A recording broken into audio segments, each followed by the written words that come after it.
Ford Prefect bounded up to the bridge of the Heart of Gold. "Trillion, Arthur," he shouted. "It's working! Those ships reactivated!" Trillion and Arthur were asleep on the floor. "Come on, you guys! We're going off! We're off!" he said, kicking them awake. "Hi there, guys," twittered the computer. "It's really great to be back with you again. I can tell you, and I just wanted to say that." "Shut up," said Ford.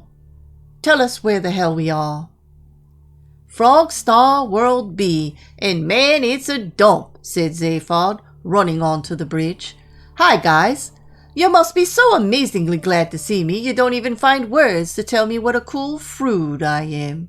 "What a what?" said Arthur blearily, picking himself up from the floor and not taking any of this in. "I know how you feel," said Zaphod. "I'm so great. Even I get tongue-tied talking to myself. Hey, it's good to see you, Trillion. Ford, Monkey Man. Hey, computer." "Hi there, Mr. Beeblebrox said. Sure is a great honor to..." "Shut up and get us out of here, fast." "Sure thing, fella. Where do you want to go?" "Anywhere. Doesn't matter," shouted Zaphod. "Oh, yes it does," he said again. "We want to go to the nearest place to eat," "Sure thing," said the computer happily, and massive explosions rocketed the bridge. When Zonny Whoop entered a minute or so later, with a black eye, he regarded the 4 wisps of smoke with interest. 4 inert bodies sank through spinning blackness. Consciousness had died. Cold oblivion pulled the bodies down and down into the pit of unbeing. The roar of silence echoed dismally around them, and they sank at last into a dark and bitter sea of heaving red that slowly engulfed them, seemingly forever. After what seemed an eternity, the sea receded and left them lying on a cold, hard shore, the flotsam and jetsam of the stream of life, the universe, and everything. Cold spasms shook them. Lights danced sickeningly around them. The cold, hard shore tipped and span and then stood still. It shone darkly. It was a very highly polished, cold, hard shore. A green blur watched them disapprovingly. It coughed. "Good evening, madam and gentlemen," it said. "Do you have a reservation?" Ford Prefect's consciousness snapped back like elastic, making his brain smart. He looked up woozily at the green blur. "Reservation," he said weakly. "Yes, sir," said the green blur. "Do you need a reservation for the afterlife?" Insofar as it is possible for a green blur to arch its eyebrows disdainfully, this is what the green blur did now. "Afterlife, sir," it said. Arthur Dent was grappling with his consciousness the way one grapples with a lost bar of soap in the bath. "Is this the afterlife?" he stammered. "Well, I assume so," said Ford Prefect, trying to work out which way was up.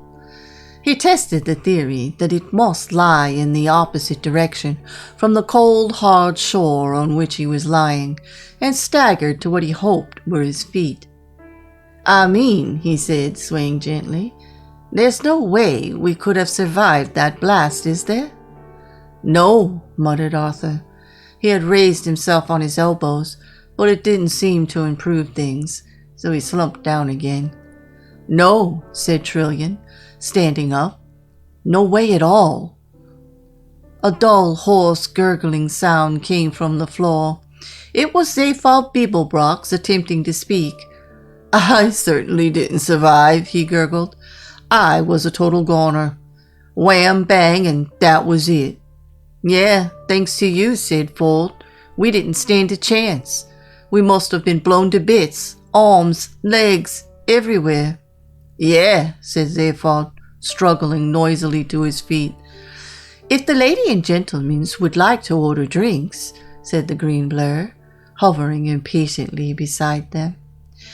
Kerpow splat, continued Zaphod, instantaneously zonked into our component molecules. Hey, Ford, he said, identifying one of the slowly solidifying blurs around him. Did you get that thing of your whole life flashing before you? You got that too, said Ford. Your whole life? Yeah, said Zaphod. At least I assume it was mine. I spent a lot of time out of my skulls, you know. He looked around him in various shapes that were at least becoming proper shapes instead of vague and wobbling shapeless shapes. So, he said. So what? Said Ford. So here we are, said Zaphod hesitantly. Lying dead. Standing, Trillian corrected him. Standing dead, continued Zaphod. In this desolate restaurant, said Arthur Dent, who had got to his feet and could now, much to his surprise, see clearly. That is to say, the thing that surprised him was not that he could see, but what he could see. Here we are, continued Zaphod doggedly, standing dead in this desolate 5-star, said Trillian. Restaurant, concluded Zaphod. Odd, isn't it? Said Ford. Yeah. Nice chandeliers, though, said Trillian. They looked about themselves in bemusement. It's not so much an afterlife, said Arthur. More a sort of après-vie. The chandeliers were in fact a little on the flashy side, and the low vaulted ceiling from which they hung would not, in an ideal universe, have been painted in that particular shade of deep turquoise, and even if it had been, it wouldn't have been highlighted by concealed mood lighting. This is not, however, an ideal universe, as was further evidenced by the eye-crossing patterns of the inlaid marble floor and the way in which the fronting of the 80-yard-long marble-topped bar had been made. The fronting for the 80-yard-long marble-topped bar had been made by stitching together nearly 20,000 Antarian mosaic lizard skins, despite the fact that the 20,000 lizards concerned had needed them to keep their insides in. A few smartly dressed creatures were lounging casually at the bar, or relaxing in the richly colored body-hugging seats that were deployed here and there about the bar area.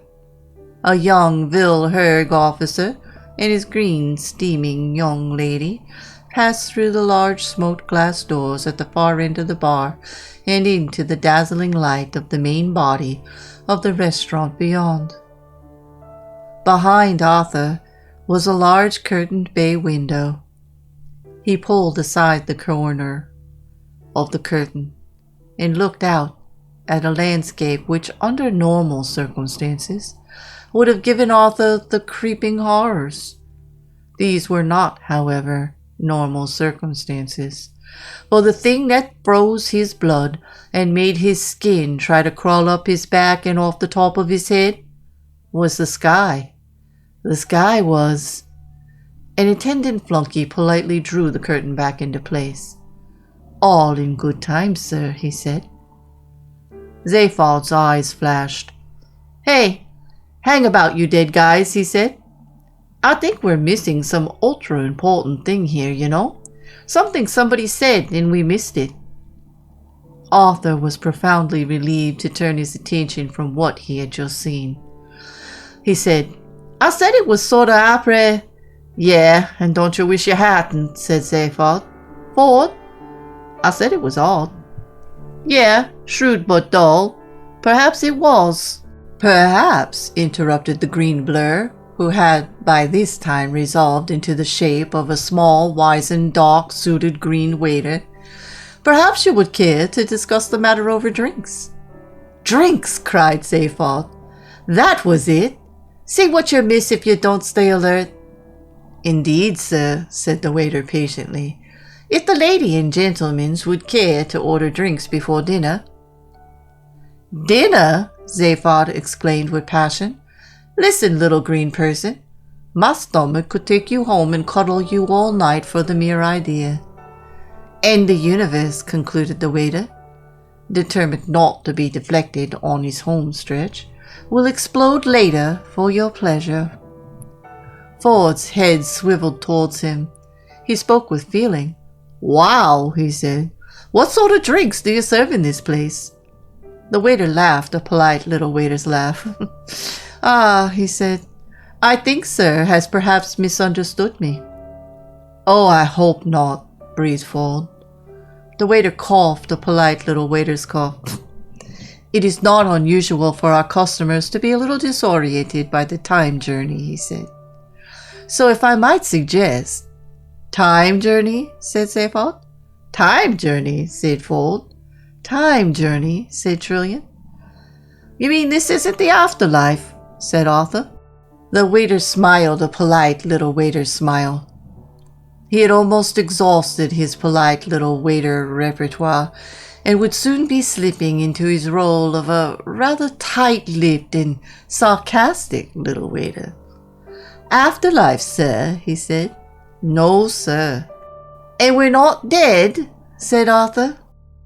The waiter tightened his lips. Aha, ha, he said. Sir is most evidently alive. Otherwise, I would not attempt to serve, sir.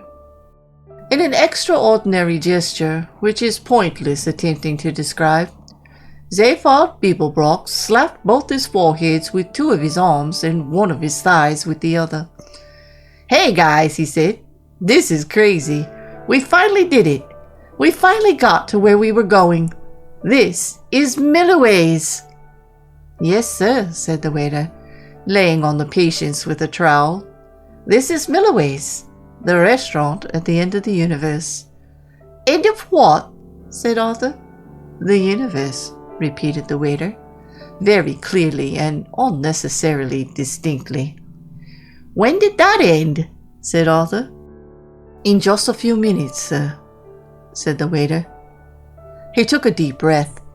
He didn't need to do this, since his body was supplied with the peculiar assortment of gases it required for survival from a small intravenous device strapped to his leg. There are times, however, when whatever your metabolism, you have to take a deep breath. Now, if you would care to order drinks at last, he said, I will then show you to your table. Zaphod grinned two manic grins, sauntered over to the bar, and bought most of it. The restaurant at the end of the universe is one of the most extraordinary ventures in the entire history of catering. It has been built on the fragmented remains of... it will be built on the fragmented... That is to say, it will have been built by this time, and indeed has been. One of the major problems encountered in time travel is not that of accidentally becoming your own father or mother. There is no problem involved in becoming your own father or mother that a broad-minded and well-adjusted family can't cope with. There is also no problem about changing the course of history. The course of history does not change because it all fits together like a jigsaw. All the important changes have happened before the things they were supposed to change, and it all sorts itself out in the end. The major problem is quite simply one of grammar. And the main work to consult in this matter is Dr. Dan Street Mentioner's Time Traveler's Handbook of 1001 Tense Formations. It will tell you, for instance, how to describe something that was about to happen to you in the past before you avoided it by time jumping forward 2 days in order to avoid it. The event will be described differently according to whether you are talking about it from the standpoint of your own natural time, from a time in the further future, or a time in the further past, and is further complicated by the possibility of conducting conversations whilst you are actually traveling from one time to another with the intention of becoming your own father or mother. Most readers get as far as the future semi-conditionally modified sub-inverted plagal past subjunctive intentional before giving up. And in fact, in later editions of the book, all the pages beyond this point have been left blank to save on printing costs. The Hitchhiker's Guide to the Galaxy skips lightly over this tangle of academic abstraction, pausing only to note that the term future perfect has been abandoned since it was discovered not to be. To resume, the restaurant at the end of the universe is one of the most extraordinary ventures in the entire history of catering. It is built on the fragmented remains of an eventually ruined planet, which is, Will even be, enclosed in a vast time bubble and projected forward in time to the precise moment at the end of the universe. This is, many would say, impossible. In it, guests take willing on take, their places at a table and eat willing on eat, sumptuous meals whilst watching willing watching, the whole of creation explode around them. This is, many would say, equally impossible. You can arrive Mayan Aravan on wing, for any sitting you like without prior reservation, La will win, because you can book retrospectively as if it were when you return to your own time.